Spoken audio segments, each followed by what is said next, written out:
Declaration of Independence goes on to say, governments are instituted among men, deriving their just powers from the consent of the governed. Again, this is audacious.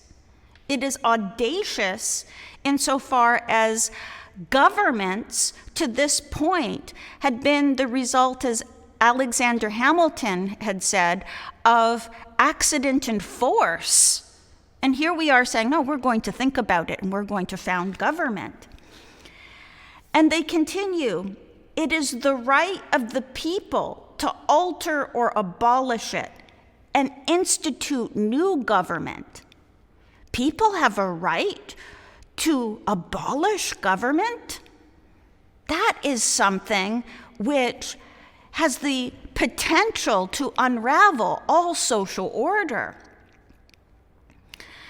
Now, as we're looking at the Declaration of Independence, I think it's also helpful to look at the relationship between these Enlightenment ideals, because that's what these statements are. They're Enlightenment ideals, drawn heavily from John Locke, as well as mentions of religion within the Declaration of Independence. And there's 4 mentions of God. Sometimes they're oblique references, and they're these. It mentions laws of nature and of nature's God. It mentions a creator. There's mention of the supreme judge of the world, and also of divine providence. Now, these 4 references suggest to us that the founders believed in God and that they had an understanding of a moral order that transcends the human, that they were appealing to for the purpose of legitimating their actions. But what these words also suggest is that not all of the founders believed in a traditional Christian God, because there's no mention of Jesus Christ. There's no mention of the Son of God.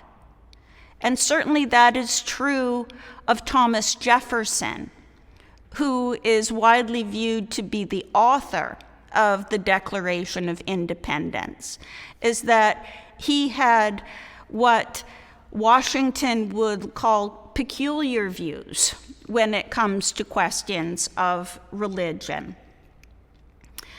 Sometimes we forget with the Declaration of Independence, because it has become so much a statement of our identity and the principles that we believe in as Americans, that at the time that it was drafted, it was also to serve pragmatic purposes.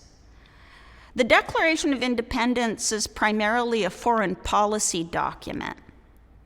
Its purpose, as its name suggests, is for 13 states to declare that they are now sovereigns.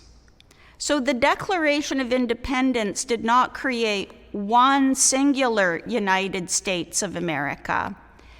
It created 13 states who collectively identified themselves as the United States of America. And one of the purposes of this document was to make an appeal to France to recognize the sovereignty of these 13 states and to recognize the legitimacy of what was being done, because the patriots were taking on the superpower of the world. They don't have the finances or the means to wage a revolution and win if they don't have big friends. And France was who they had in mind as this was being drafted. Still, for today's purposes, it is a document which is a statement of our highest aspirations and ideals. Destruction is actually the easy part. The creation of America, as I said, happened in two critical moments. And the second moment involved experiments in creating government.